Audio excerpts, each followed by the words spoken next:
Hello! Welcome to Jenny's Biblical Messages. My name is Jenny Malm.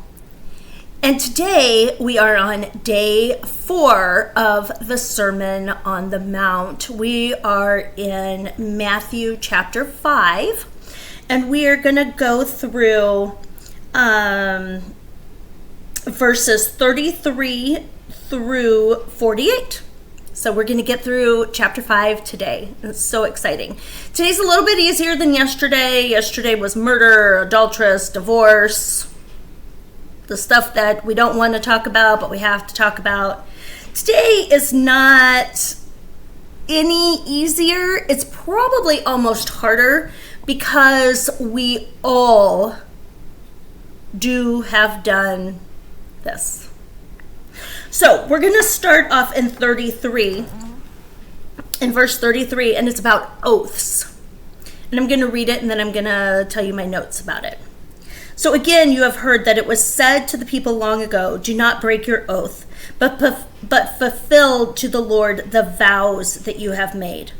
But I tell you, do not swear on an oath at all, either by heaven, for it is God's throne, or by earth, for it is his footstool, or by Jerusalem, for it is the city of the great king. And do not swear by your head, for you cannot make even one hair white or black. All you need to say is simply yes or no. Anything beyond this comes from the evil one. Never thought about this before. Have you ever thought about this before? Now, I know that it makes me kind of cringe when people say, oh, I swear to, and a lot of people say, I swear to God, or I swear on my mother's grave, or I swear on my children's lives, and it's like, you shouldn't do that. But actually going beyond that, not that you shouldn't do that, that is actually you saying that, those words come out of your mouth are words from the devil coming out of your mouth. And I think about that a lot. I think about the things that go in my mind and come out of my mouth. Are they from me? Are they from God? Or are they from the devil? And when we say things like that, they are absolutely from the devil.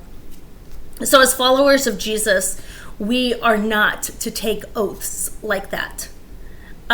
We are to live our lives with integrity. Yes means yes and no means no. Period.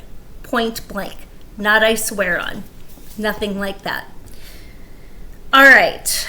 Now let's go to Matthew 38 through 42, and this is an eye for an eye. You have heard it said, eye for eye and tooth for tooth, but I tell you, do not resist an evil person. If anyone slaps you on the right cheek, turn and let them slap the other. If anyone wants to sue you and take your shirt, hand over your coat as well. If anyone forces you to go 1 mile, go 2. Give to me the one who asks you, and do not turn away from the one that wants to borrow from you. Give it to God. All of this is basically saying, give it to God. If somebody's trying to sue you, you don't retaliate. You give this situation to God. He is going to take care of it. You pray. You pray for yourself. You pray for the other person. You pray for hearts to change. But you don't retaliate with them. It's basically saying that when he says, if he slaps you on one cheek, let him slap the other. If he wants your shirt, give him your coat. If he wants you to walk with him 1 mile, walk with him 2. It means going above and beyond and giving more that is owed, which we're kind of taught this. And this is a lost thing in the newer generations that I see of people that I work with. I love them. They're fantastic. But sometimes they don't get the meaning of going above and beyond. And I feel like my generation is really good with that. We understand that in order to get something, we have to prove ourselves to get it. But some people, and it seems like the younger people, don't quite get that. They think that they are owed, that they should get before they have proven themselves.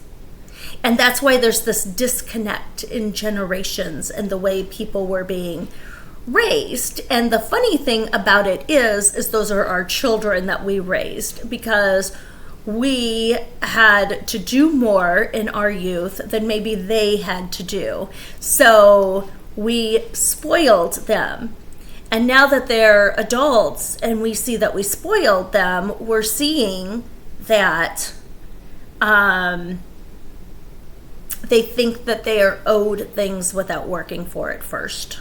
And that's not everybody, but it's kind of it feels like it's a generational thing. And I'm not saying that everybody in the millennial or the Gen Z generation are like that. They absolutely are not. But you do see it more and more. Show compassion for anyone that wrongs you. Anyone that wrongs you, you need to be compassionate with. You need to understand that when people wrong you, it's something that's in their heart. It's not in your heart. So you have to understand that. Give generously to those in need. Be generous. I don't know why I can't say that word. Be generous. If someone mistreats you, show them kindness and patience.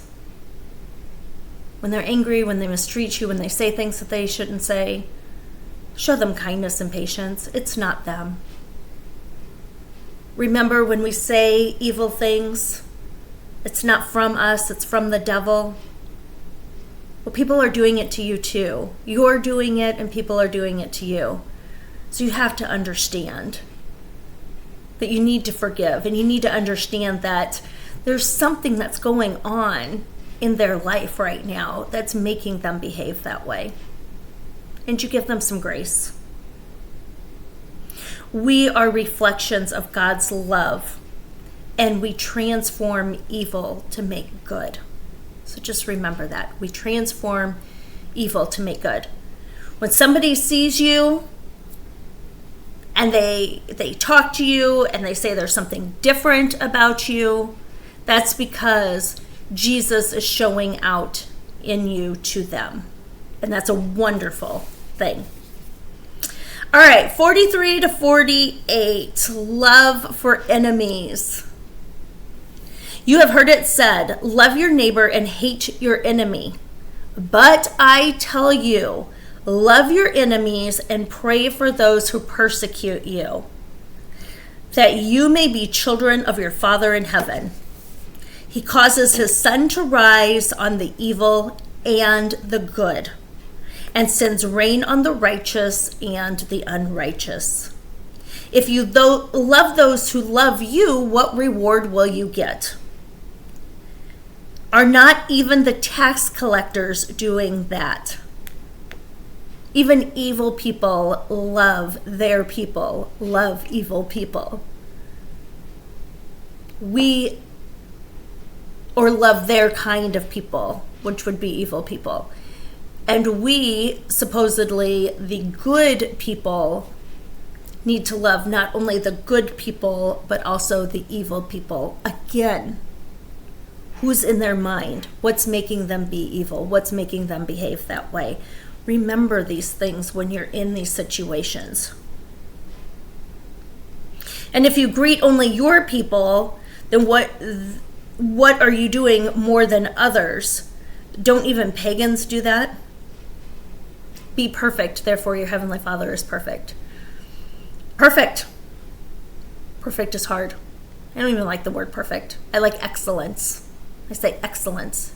Don't have to be perfect, but do it with excellence. Because when we're perfect, it means we won't fall, and we know that we're going to fall. We know that we're humans and we're going to fall. We're going to make mistakes. But we get up and we make it right. And the mistakes become fewer and fewer the longer you have your walk with God. And when those mistakes come, and the fewer that they are, they take less time to get through. Like I used to say, I need a week for my pity party. Then I needed a day for my pity party. Then I needed an hour. And now it's just like, let me go to the bathroom. Let me compose myself. Let me take a deep breath. Let me pray and get a verse from God into my head and be over it. Because I know who I am in God. I am his child.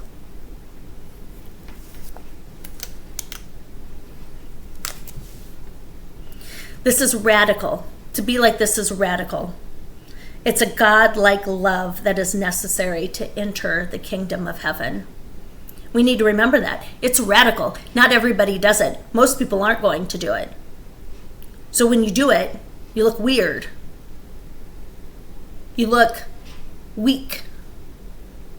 But we already talked about that in the Beatitudes. It's not weak. It's strong. It's strong when you don't say everything that comes to your mind. It's strong when you don't run on your feelings alone, when you understand that there's more that's going on besides that.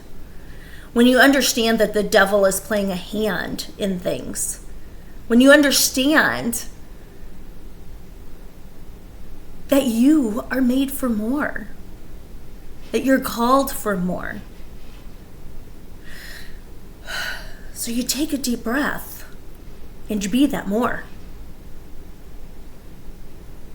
All right, love your enemies, bless those that curse you, imitate God's character, and be a loving disciple as you go out through this day. Blessings to you all.